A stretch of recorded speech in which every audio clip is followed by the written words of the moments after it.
दोस्तों, कर्मा के पास न कागज है न किताब है, फिर भी सारे जगत का हिसाब है। यह कहा जाता है कि जो कर्म हमने पहले किए हैं उनका फल हमें आज मिलता है, और जो आज करते हैं उसका फल हमें बाद में मिलेगा। तो ऐसी कोई व्यवस्था क्यों नहीं हुई कि जो हम कर्म आज करें उसका फल आज मिल जाए, ताकि दुनिया में से सारे भ्रष्टाचार और जितने भी बुरे कर्म हैं सब मिट जाए। कुछ कर्मों का फल तुरंत मिलता है और कुछ का फल कालांतर में मिलता है। कैसे मिलता है, आइए समझते हैं। नमस्कार दोस्तों, बोधि थिंक्स बाय यूट्यूब चैनल में आपका दिल से स्वागत है। एक नगर में दो पुरुष रहा करते थे। एक पुरुष व्यापारी था जिसके जीवन में धर्म की बहुत महत्ता थी। वो पूजा पाठ में यकीन रखता था। वो हर रोज मंदिर जाता था और दान धर्म भी करता था, और हर रोज भगवान की पूजा करता था और सबकी मदद भी करता था। वही दूसरा पुरुष बिल्कुल विपरीत था। वो हर रोज मंदिर तो जाता था, लेकिन पूजा करने के लिए नहीं, बल्कि मंदिर के बाहर से जूते चप्पल चुराने। उसे दान और धर्म से कोई लेना देना नहीं था, और उसे ईश्वर पर विश्वास नहीं था। वह ऐसे ही दूसरे की चीजें चुराकर अपना जीवन व्यतीत करता था। समय बीतता गया और एक दिन बहुत जोर की बारिश हो रही थी। इस वजह से मंदिर में पुजारी के अलावा कोई नहीं था। ये बात जब दूसरे पुरुष को पता चली तो उसने कहा कि यह सही मौका है। मंदिर का धन चुराने का यही विचार करके वह मंदिर के अंदर चला गया। पंडित सो रहे थे। पंडित से नजर बचाकर उसने मंदिर का सारा धन चुरा लिया और वहां से भाग गया। उसी समय धर्म कर्म में विश्वास रखने वाला व्यक्ति भी मंदिर पहुंचा। दुर्भाग्य से मंदिर के पुजारी ने उसे ही चोर समझ लिया और चिल्लाने लगे। वहां लोग एकत्र हो गए और उसे बहुत मारा। किसी तरह वो बचते बचाते वहां से निकला तो दुर्भाग्य ने उसका साथ वहां भी नहीं छोड़ा। मंदिर के बाहर वो एक गाड़ी से टकरा गया और वहीं घायल हो गया। कुछ समय बाद उसे होश आया। फिर वो व्यापारी लंगड़ाते हुए अपने घर जाने लगा। कुछ दूर चलने के बाद रास्ते में उसकी मुलाकात उस पुरुष से हुई जिसने मंदिर से धन चुराया था। उसने कहा, आज तो मेरी किस्मत चमक गई, एक साथ इतना सारा धन मिल गया। ये सब देखकर उसे बहुत बुरा लगा और वह अपने घर जाकर उसने अपने घर से भगवान की सारी तस्वीरें निकाल दी। वह जो चोर था उसने अपना पूरा जीवन ऐसे ही चोरी करने में गुजार दिया, और वह जो भला आदमी था उसके जीवन हर दिन कुछ न कुछ समस्या आती ही रहती थी। कुछ सालों बाद दोनों पुरुषों की मृत्यु हो गई। मरने के बाद जब दोनों यमराज की सभा में पहुंचे और भले पुरुष ने दूसरे व्यक्ति को देखा तो उसे बहुत गुस्सा आया। उसने क्रोधित होकर यमराज से पूछ ही लिया, मैं तो हमेशा अच्छे कर्म करता था, दान में विश्वास रखता था, हमेशा अच्छाई के रास्ते पर चला। उसके बदले जीवन भर मुझे अपमान और दर्द ही मिला, और इस व्यक्ति को नोटों से भरी पोटली। आखिर ऐसा भेदभाव क्यों? इस पर यमराज ने कहा, पुत्र, तुम गलत समझ रहे हो। जिस दिन तुम्हारी गाड़ी से टक्कर हुई थी वो दिन तुम्हारे जीवन का आखिरी दिन था, परंतु तुम्हारे अच्छे कर्मों की वजह से तुम्हारी मौत सिर्फ एक छोटी सी चोट में बदल गई। तुम इस दुष्ट व्यक्ति के बारे में जानना चाहते हो। दरअसल इसके भाग्य में राजयोग था, मगर इसके कर्मों और अधर्म की वजह से वो सिर्फ एक छोटी सी धन की पोटली में बदल गया। इसके बाद यमराज उस भले व्यक्ति से कहते हैं, पुत्र, क्या अब तुम्हें तुम्हारे सवाल का जवाब मिल गया?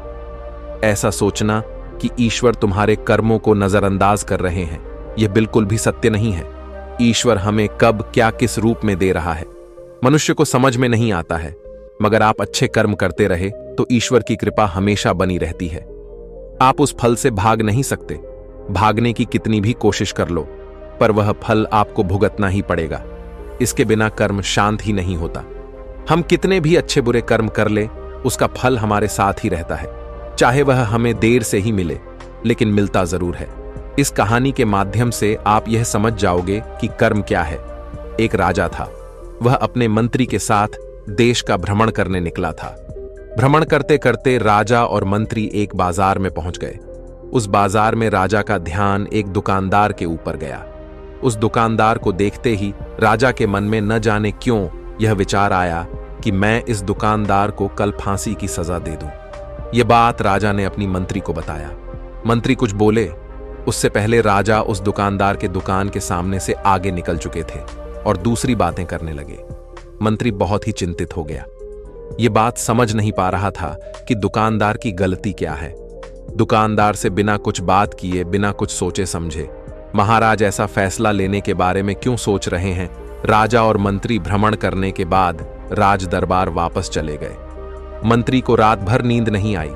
सुबह जागने के बाद मंत्री एक साधारण प्रजा का रूप बनाकर उस दुकानदार के पास गया और उस दुकानदार से पूछा, तुम क्या बेचते हो? दुकानदार ने जवाब दिया, मैं चंदन की लकड़ी बेचता हूं। फिर मंत्री आसपास के लोगों से दुकानदार के बारे में पूछना शुरू किया। सबने जवाब दिया कि दुकानदार किसी से बोलता नहीं है, हमेशा दुखी रहता है। मंत्री को बात समझ में आ गई। मंत्री फिर वापस दुकानदार के पास गया और उस दुकानदार से पूछा, तुम दुखी क्यों रहते हो? दुकानदार ने बताया, मैं दुखी इसलिए रहता हूं क्योंकि मेरे दुकान पर लोग आते हैं, चंदन की लकड़ियां सूंघते हैं और बोलते हैं, बहुत ही सुंदर है, बहुत ही अच्छी महक है, लेकिन कोई खरीदा नहीं है, इसलिए मैं बहुत दुखी रहता हूं। मंत्री दुकानदार की बात सुनकर खुद भी भावुक हो गया। दुकानदार ने मंत्री से कहा, कोई भी दुकानदार दुखी क्यों ना हो, अगर उसके दुकान का कोई भी सामान खरीदा ना जाए, जबकि सामान में कोई कमी ना हो। मंत्री सोचने लगा कि यह दुकानदार अपने दुखों के वजह से इतना दुखी रहता है, परंतु राजा इस दुकानदार को फांसी पर क्यों लटकाना चाहते हैं? अर्थात राजा के मन में आए हुए विचार का उत्तर अभी तक मंत्री को नहीं मिला था। मंत्री ने फिर दुकानदार से पूछा, भाई तब तुम क्या करोगे? अगर तुम्हारे दुकान की सारी चंदन की लकड़ियां ऐसे ही रखी रह जाएंगी? तो दुकानदार ने गुस्से भाव में बोला, हां, मैं जानता हूं, मेरी चंदन की लकड़ियां ऐसे ही रखी रह जाएंगे, कोई नहीं खरीदेगा। इसीलिए मैं सोचता हूं कि हमारे नगर का राजा जल्दी से मर जाए। अगर वह जल्दी से मर जाता तो मैं उस राज दरबार में उस राजा के देह संस्कार के लिए अपनी चंदन की लकड़ियां देता, जिससे मुझे कुछ पैसे मिल जाते, और इस बाजार के अलावा बाकी के लोगों को भी मेरे चंदन की लकड़ी के बारे में पता चलता, तो फिर शायद कुछ ना कुछ लोग मेरी दुकान से जरूर खरीदने आते चंदन की लकड़ी। मंत्री दुकानदार की बात को सुनकर सब कुछ समझ गया और उसके मन में एक विचार आया। मंत्री ने दुकानदार से चंदन की कुछ लकड़ियां खरीद लिए। इस खरीदारी से दुकानदार को कुछ पैसे भी मिल गए और वह थोड़ा खुश भी हो गया। मंत्री चंदन की लकड़ियां को लेकर वापस राज दरबार चला आया। राज दरबार पहुंचकर मंत्री ने उन चंदन की लकड़ियां को राजा के समक्ष रख दिया और बोला कि हे राजन, यह चंदन की लकड़ियां उसी दुकानदार ने आपको भेंट किया है जिस दुकानदार को आप फांसी देने के लिए सोच रहे थे। राजा उन चंदन को सूंघने के बाद बड़े ही प्रसन्न हुए। उन्होंने कहा, यह चंदन की लकड़ियां बहुत ही ज्यादा खुशबूदार हैं। दुकानदार के इस अनोखे भेंट से राजा बहुत खुश हुए और मंत्री को कुछ स्वर्ण मुद्राएं दी तथा बोले, जाओ, उस दुकानदार को यह स्वर्ण मुद्राएं इनाम में देना और बोलना कि आज के बाद मैं जब कभी भी चंदन की लकड़ी की जरूरत पड़ेगी तब तुम्हारे दुकान से ही चंदन की लकड़ी ली जाएगी। मंत्री जी मुस्कुराने लगे तथा यह सोचने लगे कि अब तो राजा के मन में उस दुकानदार को फांसी देने का विचार आ ही नहीं सकता, क्योंकि अब तो हमेशा राज दरबार के लिए चंदन की लकड़ियों का इंतजाम की जिम्मेदारी उस दुकानदार को जो मिल गई है। मंत्री स्वर्ण मुद्राओं को लेकर वापस उस दुकानदार की तरफ चल दिया। इधर राजा इस विचार में पड़ गए कि वह दुकानदार तो बड़ा ही अच्छा इंसान है। जिस वक्त मैं उसके बारे में यह सोच रहा था कि मैं इसको कल फांसी दे दूंगा, तब शायद उसके मन में उस समय यह विचार चल रहा था कि राजन पहली बार मेरे दुकान के सामने आए हैं, क्यों ना मैं उनको अपनी सुंदर और खुशबूदार लकड़ियों को भेंट करूं। और आज उसने मुझे भेंट भी किया। बेवजह ही मैं उसको फांसी देने के बारे में सोच रहा था। इधर मंत्री दुकानदार के पास पहुंच गया। मंत्री ने राजा के द्वारा दी गई स्वर्ण मुद्राओं को दुकानदार को देते हुए कहा कि जिन चंदन की लकड़ी को कल मैं खरीद कर लेकर गया था, उन चंदन की लकड़ियों को राजा ने बहुत पसंद किया और इनाम के तौर पर तुमको यह कुछ स्वर्ण मुद्राएं दिए हैं। दुकानदार बहुत ही खुश होने लगा। साथ ही साथ मंत्री ने उस दुकानदार को यह भी बताया कि अब आज के बाद राज दरबार में जब कभी भी चंदन की लकड़ियों की जरूरत पड़ेगी तो सारी चंदन की लकड़ियां तुम्हारी दुकान से ली जाएगी। दुकानदार मंत्री की बात सुनकर बहुत ही खुश हो गया और मंत्री ने दुकानदार से पूछा, क्यों भाई, तुम तो राजा के बारे में इतना बुरा भला सोचते थे, लेकिन देखो राजा तुम्हारी कितनी चिंता करते हैं, राजा कितने अच्छे हैं। राजा अपनी प्रजा के बारे में कभी भी गलत नहीं सोचते हैं। दुकानदार मंत्री की बात से सहमत हो गया और बहुत दुखी हुआ। दुकानदार मंत्री से बोला, मैं कितना गलत सोचता था राजा के बारे में।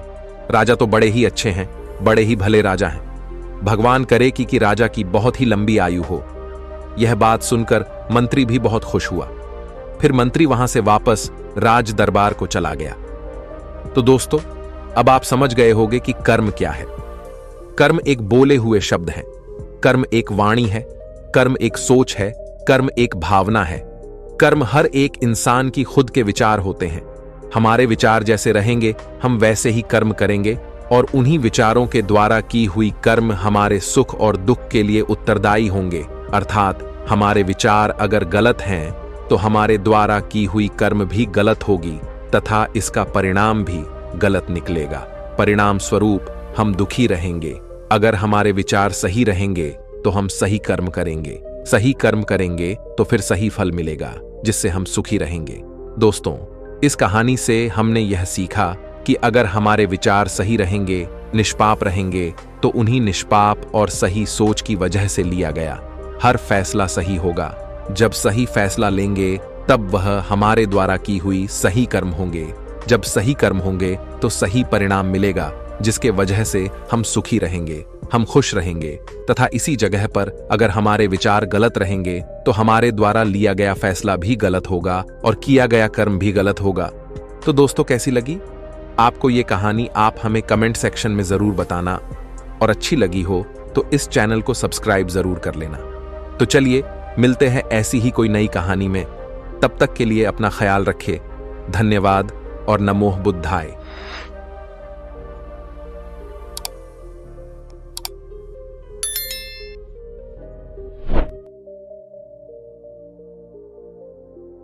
किसी नगर में एक बहुत धनी व्यापारी रहता था। उसके पास इतना धन था कि अपने रहने के लिए उस व्यापारी ने कई महल नुमा घर बना रखे थे। सेठ की सेवा के लिए उसके पास कई नौकर चाकर और कई तरह की सुख सुविधाएं थीं। यदि सेठ को एक महल से दूसरे महल तक जाना होता तो वह घोड़े पर चढ़ करके जाता था। सेठ का व्यापार पूरे नगर में फैला हुआ था और इसी कारण से उसे बहुत बार यात्राओं पर निकलना पड़ता था। परंतु सेठ इस व्यापारिक यात्राओं पर अकेला ही जाता था। किसी भी नौकर और अपने साथ किसी अन्य आदमी को लेकर के वह सेठ नहीं जाता था। इन यात्राओं के दौरान उसे कई बार घने जंगलों में होकर के निकलना पड़ता था और कई सराय में उसे रुकना पड़ता था। सेठ को अपने किसी भी नौकर पर विश्वास नहीं था, इसीलिए हमेशा वह सेठ अकेला ही यात्रा करने के लिए निकलता था। इसी तरह सेठ के दिन बीत रहे थे। एक बार की बात है, रात के समय वह सेठ अपने महल से सामने एक दिन टहल रहा था कि उसके सामने से एक बूढ़ा व्यक्ति आता हुआ दिखाई दिया। उस बूढ़े व्यक्ति के कपड़े बहुत ही फटे पुराने थे। सिर पर वह गठरी को लादे हुए थे। जैसे ही उसने सेठ को देखा, उस बूढ़े आदमी ने जो गठरी उसके सर पर रखी हुई थी उसे उठा करके नीचे रख दिया और सेठ को प्रणाम करते हुए कहने लगा, श्रीमान जी, मैं बहुत दूर से आया हूं और मैं बहुत थक गया हूं। यदि आप आज्ञा दें तो यहां रात काट लूं। उस बूढ़े व्यक्ति की बात को सुनकर के सेठ ने कहा, यह मेरा महल है, कोई धर्मशाला नहीं है। बूढ़ा व्यक्ति कहने लगा कि मैं केवल आपकी घुड़साल के बाहर ही पड़ा रहूंगा और सुबह होते ही यहां से मैं चला जाऊंगा। सेठ ने कहा, परंतु यहां तुम्हारी देखभाल कौन करेगा? उस बूढ़े व्यक्ति ने कहा कि मुझे किसी भी चीज की कोई आवश्यकता नहीं है, इसलिए देखभाल की कोई जरूरत नहीं है। सेठ ने कहा कि हमें क्या मालूम है कि तुम कौन हो? एक आदमी हमें रात भर के लिए तुम्हारी रखवाली के लिए यहां पर लगाना पड़ेगा। उस बूढ़े व्यक्ति ने कहा कि क्यों महाराज, ऐसा क्यों करना पड़ेगा आपको? सेठ ने कहा कि वह इसीलिए करना पड़ेगा कि रात को तुम कोई वस्तु उठा करके यहां से निकल ना जाओ। इस पर राम राम कहते हुए उस बूढ़े व्यक्ति ने अपने कानों को हाथ लगाया और सेठ को नमस्कार करते हुए अपने सिर पर उस गठरी को फिर से लाद लिया और वहां से चलने लगा। रात अंधेरी थी, आकाश में घने बादल छाए हुए थे, कभी कभी कुछ बूंदें भी होने लगती थीं। आंधी आने का डर था। वह बूढ़ा व्यक्ति बुरी तरह से थक चुका था। उसके हाथ पैर काम नहीं कर रहे थे, उसका चलना फिरना कठिन था। परंतु सेठ के इन कट शब्दों ने उसे ऐसा घायल कर दिया था कि उसे अब उस नगर के किसी भी शहरी के पास जाकर के विश्राम करने का विचार छोड़ दिया था। जोरों की बरसात होने लगी। जिस तरह रात का अंधकार बढ़ता जा रहा था, उसी तरह से बूढ़ा आदमी भी अपने सर पर गठरी को लादे हुए आगे चला जा रहा था। समय बीतता गया। कुछ दिनों के बाद वह सेठ अपने मित्रों और अन्य सेवकों के साथ एक दिन शिकार खेलने के लिए जंगल में निकल पड़ा। शिकार खेलते समय उसे अपना घोड़ा एक हिरण के पीछे उसने लगा दिया। बहुत ही प्रयत्न करने के बाद वह उसके हाथ ना लगा और इसी दौड़ में वह सेठ अपने साथियों से आगे निकल चुका था। जंगल घना था और घने जंगल में घुस जाने के कारण वह सेठ अपने नगर का मार्ग भूल चुका था। लगभग कई घंटों वह जंगल में भटकता रहा। इतने में ही रात हो गई। बारिश चालू हो गई, आंधी चलने लगी और बादल छा गया। कोई भी ऐसा व्यक्ति नहीं था जो सेठ की किसी भी प्रकार से कोई सहायता कर सकता था। बेचारा थक करके चूर चूर हो गया। जब उसे कोई रास्ता नजर नहीं आया तो वह एक वृक्ष के नीचे बैठ गया। आंधी इतनी जोरों से बढ़ने लगी कि जंगल के जो वृक्ष थे वह सब टूट टूट करके गिरने लगे। आंधी के कारण अंधेरा बढ़ने लगा। हाथ को हाथ नहीं दिखाई दे रहा था। प्रकृति के इस प्रकोप से घबरा करके सेठ का जो घोड़ा था वह अपने बचाव के लिए इधर उधर भागने लगा। घोड़े का मालिक इतना थक चुका था कि उसे होश नहीं था। थोड़ी देर के बाद आंधी जब कुछ कम पड़, थोड़ी थोड़ी बरसात होने से चारों ओर जो फैली हुई धुल थी वह बैठ चुकी थी। आकाश को साफ हो गया था। तब सेठ ने देखा कि उसका घोड़ा उससे वहां से जुदा हो चुका है। उस सेठ ने उस घोड़े को 2000 रुपए देकर के खरीदा था और उस घोड़े से बहुत ही प्यार करता था। उसे पालने में उसने किसी तरह की कोई कसर नहीं छोड़ी थी। अब तो सेठ को घर पहुंचने की कोई भी उम्मीद नहीं थी। कहते कि सवेरा होने के आसपास रात का अंधकार बहुत बढ़ जाता है और इसी तरह आशा और सूर्य की किरणों के पहुंचने से पहले निराशा और दुख का अंधेरा भी बहुत अधिक हो जाता है। बहुत अधिक दुखी और निराश हो जाने पर उस सेठ को दूर से एक व्यक्ति आता हुआ दिखाई दिया। पहले तो उस व्यक्ति को देख करके वह सेठ सहम गया। कहीं यह कोई व्यक्ति चोर या डाकू ना हो जो उसे आकर के उसे लूट ले। परंतु जब उस व्यक्ति ने सेठ के पास आकर के नमस्कार करते हुए अपने होठों की मुस्कान से सेठ के हृदय को निर्मल कर दिया, सेठ को बड़ी उम्मीद दिखाई दी। उसे आशा का प्रकाश दिखाई देने लगा। हंसते हुए उस व्यक्ति ने सेठ से कहा, आप इतने क्यों घबराते हैं? साथियों के बिछड़ने से, राह भटकने से और किसी की सहायता ना मिलने से कहते हुए सेठ ने अपनी सारी जो कहानी थी उस व्यक्ति को सुना दी। उस व्यक्ति ने जब सेठ की कहानी सुनी तो उसको सेठ पर दया आ गई और वह सेठ को लेकर के अपनी झोपड़ी में चला गया। वहां जाकर उसने बताया कि वह अपने पिता के साथ रहता है। जो भी रूखा सूखा भोजन हम लोग खाते हैं आप भी खा लेना और यहीं पर रुक करके विश्राम कर लेना। सेठ ने कहा कि परंतु मेरे घोड़े का क्या होगा? उस व्यक्ति ने कहा, सुबह होने से पहले मैं आपके घोड़े को किसी भी तरह से ढूंढ लूंगा। सेठ ने कहा कि वह कैसे ढूंढोगे? तुम बड़ा घना जंगल है, इतनी अंधेरी रात है, तुम कैसे ढूंढ सकोगे? उस व्यक्ति ने कहा कि मैं इस जंगल के कोने कोने से परिचित हूं। सेठ ने कहा, तो क्या तुम मेरे साथियों को भी ढूंढ सकोगे? उस व्यक्ति ने कहा, यदि वे इस जंगल में हुए तो मैं अवश्य ही उन्हें ढूंढ निकालूं। इस उत्तर को सुनकर के उस अमीर सेठ को बड़ा ही संतोष हुआ। उसके मन में बड़ी उम्मीद जगी और इस तरह से वह सेठ पूरी तरह से निश्चिंत हो चुका था। वह अब भी सोया नहीं था कि उस व्यक्ति ने सेठ के सामने एक दूध का कटोरा ला करके रख दिया। सेठ ने कहा कि यह क्या है महाशय? उस व्यक्ति ने कहा कि सेठ जी, यह हमारी बकरी का दूध है। सेठ ने कहा कि तुम्हारे पास कितनी बकरियां हैं? उस व्यक्ति ने कहा कि मेरे पास तो सिर्फ एक बकरी है। सेठ ने कहा, क्या एक बकरी इतना दूध दे सकती है या एक शेर से अधिक नहीं होगा? तुम भी पियो।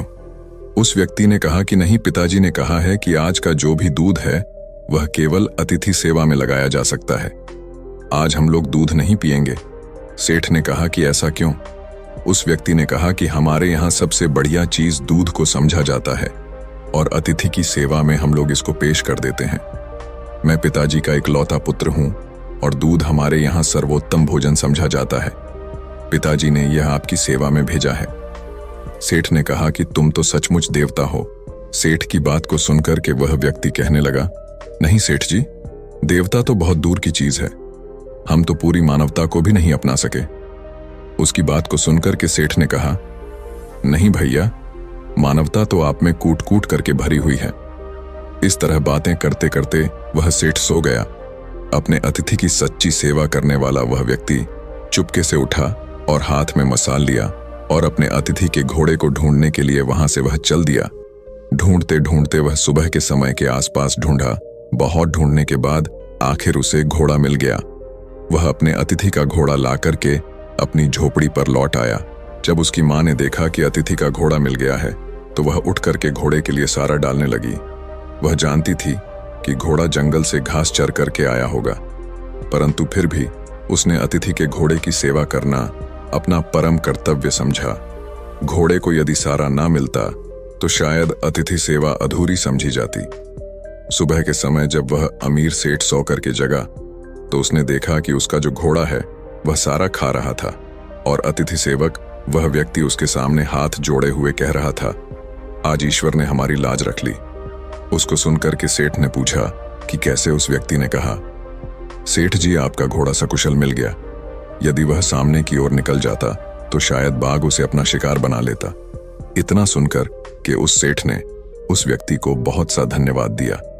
इस समय उसे व्यक्ति की वृद्ध माता ने अतिथि के लिए दूध का कटोरा भर करके भेज दिया। दूध पी लेने के बाद सेठ घर लौटने की इच्छा प्रकट करते हुए कहा, मैं तुम्हारे पिताजी से मिलना चाहता हूं। वह नवयुवक अपने पिता को बुलाने के लिए गया। उसके पिता बिस्तर पर लेटे हुए आराम कर रहे थे। उस युवक ने पहुंच करके कहा कि पिताजी जो अतिथि महाशय हैं वह आपको याद कर रहे हैं। उस पिताजी ने पूछा कि किस लिए? पुत्र ने कहा कि वे जानना चाहते हैं। पिता ने कहा, उनसे कहो कि कुछ दिन और ठहरे। पुत्र ने कहा कि मैंने कहा था परंतु वह नहीं मानते। पिता ने कहा, अच्छा तो उन्हें उनके घर तक छोड़ करके आओ। पुत्र ने कहा, जाने से पहले वह आपके दर्शन करना चाहते हैं। पिता ने कहा, बेटा अच्छा तो यही होगा कि मैं उनसे ना मिलूं। पिता की इस तरह की बात को सुनकर के पुत्र को कुछ आश्चर्य हुआ। उसने अपने पिता के सामने मुख से कभी कोई शब्द नहीं कहा था। आज वह पिता को इस प्रकार देखने लगा मानो उसकी आंखों में शब्द कोई लिखा हो। पिता ने पुत्र के प्रश्न को पढ़ लिया और उसे धीरे से समझाता हुआ कहने लगा, बेटे तुम शायद यही पूछना चाहते हो कि मैं अतिथि से इस प्रकार दूर रह करके उसका निरादर क्यों कर रहा हूं। असल में मेरी इस बात में भी अतिथि का सत्कार का भाव ही भरा हुआ है। पुत्र ने पिता की बात को सुनक के कहा, मैं इस अनादर में आदर की भावना को समझ नहीं सका।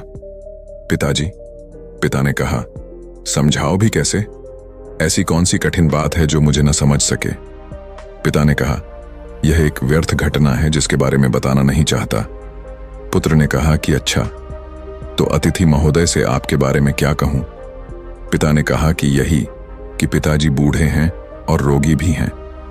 वह बिस्तर से उठकर कि चलने फिरने में असमर्थ, इसलिए उनका बाहर आना कठिन है। पुत्र ने अपने पिता का जो संदेश था वह जाकर के उस सेठ को सुना दिया। इस बात को सुनकर के सेठ कहने लगा, इस पवित्र स्थान पर आकर के मैं ऐसे महात्मा को देखे बिना यहां से कैसे वापस चला जाऊं, जिसके घर में भूले भटके को मार्ग दिखाया जाता है, जहां अतिथि की सेवा की जाती है, जी जान लगा करके की जाती है, जहां अजनबी अतिथि के घोड़े को ढूंढने के लिए घर वाले अपनी जान की बाजी लगा देते हैं, और जहां जो घर की गृहिणी है वह अपना खान पान उठा करके अतिथि के घोड़े की पेट भरने के लिए तैयार करती है। तुम्हारे पिता को देखकर ही मेरा जीवन सफल हो सकता है। सेठ का संदेश पुत्र ने पिता तक पहुंचा दिया। अब बूढ़ा क्या करता, उसे सेठ के सामने आना ही पड़ा।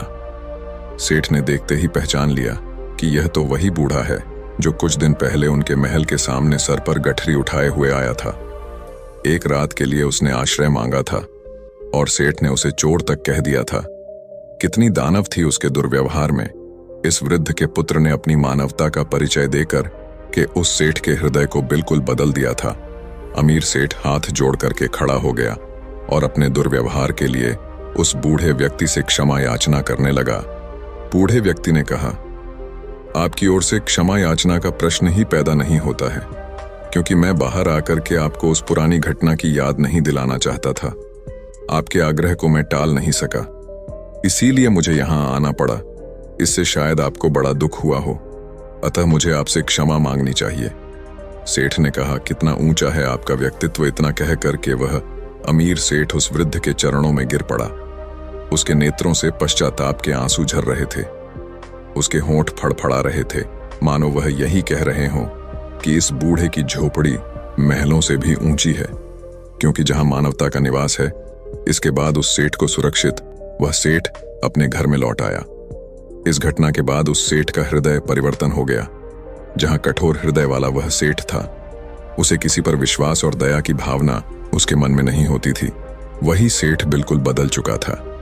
अब वह दीन और दुखियों की सेवा करता और उसके द्वार पर आने वाले जो भी अतिथि थे, उनका पूरा स्वागत सत्कार करने लगा। सेठ का पूरा परिवर्तन हो चुका था।